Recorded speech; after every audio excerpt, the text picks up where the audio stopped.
Alright, we are going to get into some technical videos. First one here is going to be different types of drive systems that you will see in FRC. Drive systems are basically what makes your robot actually move. So there are several different types that we will experience. Oop, I jumped way too far ahead. So the drive system is what makes your robot move on the field. Many different trends that we've seen over the years in FRC as technology has changed. The games we have seen as well have changed depending on the type of drive system that is popular as well. So you definitely see a lot more open fields and fewer obstacles and things like that that lean towards the benefits of swerve drive, uh, allowing for higher speeds and more exciting games these days, and trying to take advantage of what is popular within the community right now. The three main types of drive systems that you will see in use today are swerve, tank, and mecanum.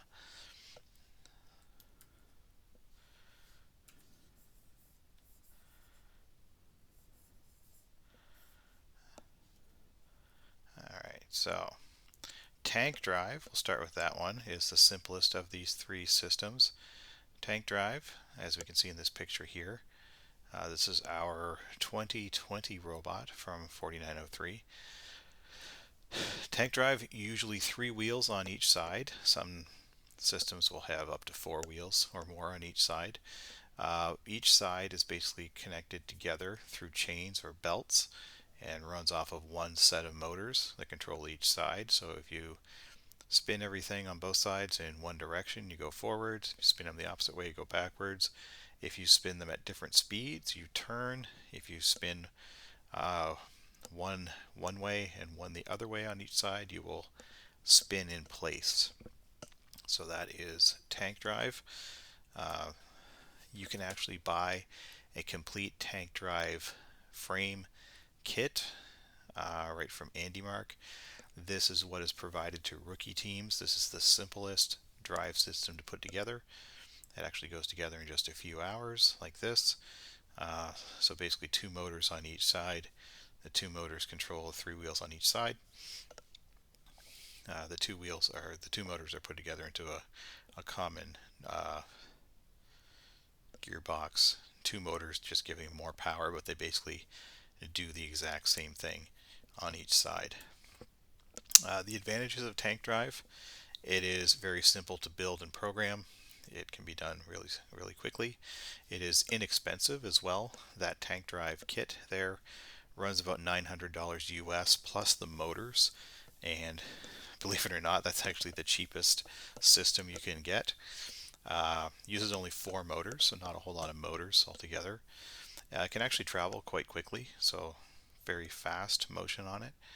And you can get a variety of different wheel types as well.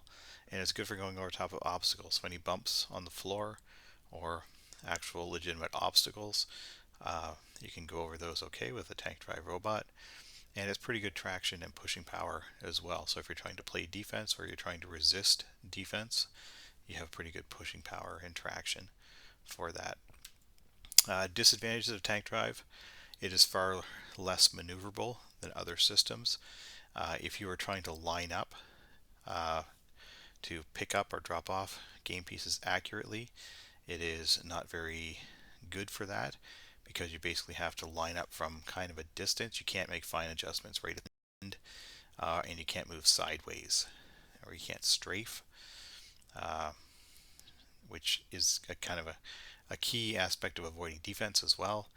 And you can't use some of the advanced pose estimation and other high-end software features that use the April tags and things like that on the field to navigate the field using a tank drive system. It's not set up to do that. So that is tank drive. Moving on to mecanum drive. This is a step up from tank drive. 4 specialized wheels on a square frame. You can also buy this as a kit. It's a little more pricey, I think. This is very common among FTC robots. It also uses 4 motors, basically one on each wheel, so an independent motor for each wheel.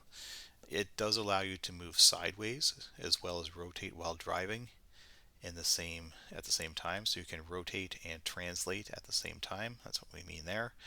Uh, so that gives you a lot of maneuverability that is not possible with tank drive.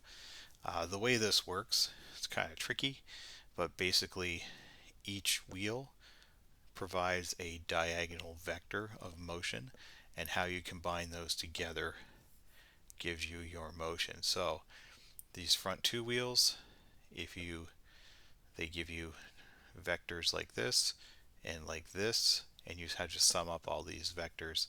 So if you spin all these wheels forward, you're going to move forward. If you spin just this one and this one forward, you'll actually move diagonally this way if this one and this one do not move. Same with if you just spin this one and this one, you'll go diagonally this way.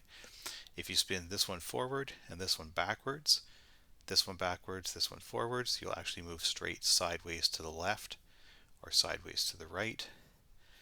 And again, if you spin this one backwards, this one backwards, this one forward, this one forwards, you will spin in place counterclockwise. Same thing with this one clockwise. So these are all the different motions that are possible just by controlling the direction and how fast those motors go. So an example of this here, this is our 2019 robot, which had a mecanum drive system to it. You can see Mrs. Chappis there. This is when we were at Centerline. They had like a little practice day, but you can see the type of motion that's possible with this. So we can move sideways. So very good for trying to line up accurately. If you're not on the target, you can move sideways. And then trying to line up, you can come in, move straight side to side, try to get lined up to be able to place things. Move straight back, spin in place, come back in, move sideways to line up. So these are all the things that are possible with a mecanum system. So very good for doing motion like that. So if you're trying to pick up, drop off in a pick and place type game, it's a pretty good option to have for that type of motion. And that is mecanum. Okay.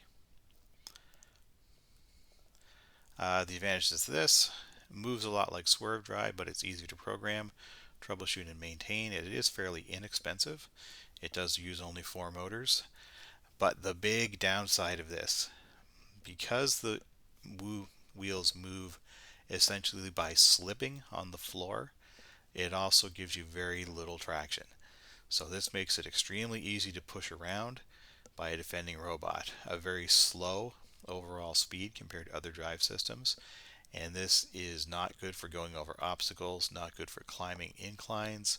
It needs to be on a smooth, flat surface in order to be effective. So those are the big disadvantages there. We really found that year we could play very well if we were not being defended. As soon as somebody wanted to push us, they could just push our robot and we could not do anything to stop that. They could just push us right across the field if they wanted to. So that was definitely a disadvantage that we ran into, and we did that in 2019 Deep Space, which was a year where defense was definitely a factor and you could defend robots all over the field quite easily. So not a good year to be mecanum. Swerve drive, the final one, the most advanced and now the most common drive system. You can see this picture here. That is a swerve drive module. Became very popular in 2002 when COTS, I think that stands for commercial off the shelf, not custom off the shelf, swerve modules became readily available. So that basically means you can just buy this unit instead of having to design it and build it yourself. So you can just buy this swerve drive module. So up till then, teams were doing swerve drive, but they would have to design and build this system by themselves. Around 2020 or 21 or 22, you could actually just buy these, and teams started buying them, and soon it became that everyone was buying them. Uh, so this is now probably the most common drive system out there, but it is also expensive. Requires 8 motors in total, so each of these units has 2 motors in it, one that controls the steering, one that controls the drive. So each wheel steers independently and drives independently as well. For a complete system of these, you need 4 of them altogether. They're about $500 each for a module. So that means you're about $2,000 just for your swerve drive modules. This is now the most common drive system in FRC. To give you an example of how this has popularized over the years, in 2022 there was only 6 teams in Ontario that were using swerve drive. We started using it in 2023. In 2024, I think there was about 80 of the 130 teams in Ontario were using swerve drive. So it went from about 6 to about 80 in a 2-year span. And I would expect that 80% of the teams in Ontario will be using that this year. Here's a little video showing some of the capability of what swerve drive looks like. This is done by the Robo Wranglers. This is from a couple years ago. This is when it was still kind of novel, but you kind of see the motion. So again, you can go forward, backwards, sideways, strafe, all these things all at once, except it's all extremely fast.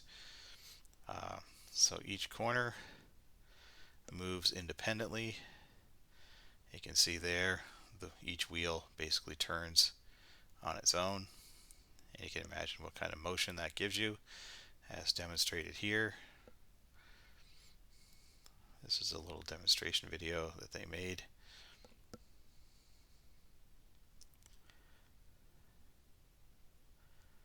But basically just crazy fast and maneuverable. This is just some overhead shots of them going through some trials here. But doing little slalom courses. And just very, very fast.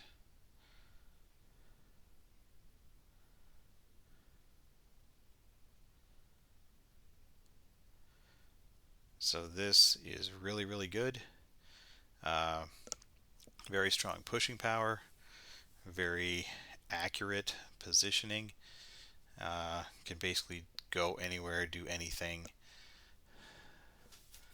This is the latest and greatest in drive technology. So fastest and most maneuverable drive system, a wide range of programming examples and libraries are available. Integrates with path planning software to automatically generate autonomous paths. So there's software where you can basically just draw where you want it to go, and it will generate a profile, and it will basically drive that path for you. For creating autonomous paths, that's really good. Utilizes pose estimation with April tags, so you can basically say I want to go here on the field, and basically if it can see an April tag, it can tell exactly where it is on the field, and then it can automatically drive to where your destination is that you want it to go. So there's a lot of navigation capability possible with that. Tremendous pushing power as a defender or for being able to avoid defense.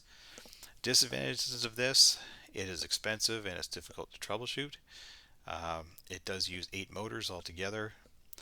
Bumps and obstacles on the field are a problem, and it does need the gyroscope input as well. And if you were to lose that gyroscope, you cannot drive anymore, which is one thing we found out at provincials in 2023 when our gyroscope failed. Everything with the navigation is based on the gyroscope inputs. So if that does not work, you're kind of lost trying to drive. So summary of all these things: the tank, mecanum, and swerve. The ease of build, they're all pretty easy nowadays. Ease of programming, swerve is most difficult. Ease of troubleshooting, maintaining, swerve is also most difficult. Cost, swerve is most expensive. Speed and maneuverability, swerve is also the best performer of those. Tank is best for handling bumps on the field. Estimated use in Ontario: rookie teams or low resource teams might be tank. We'll probably see very, very little mecanum at this point.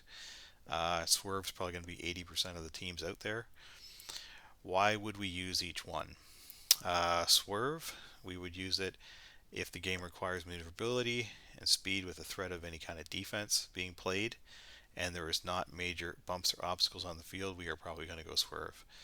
We would go tank if we really don't need maneuverability, uh, and you can't avoid Swerve or don't have confidence in the programming resources on our team, or if there is a lot of bumps and obstacles on the field, we may think that tank is a better option. Why would we use mecanum? If there's basically no defense at all in the game and we're unable to do Swerve, but we still need maneuverability, mecanum might be a good option, but that is probably not a realistic thing that's going to happen. Anyway, that is drive systems.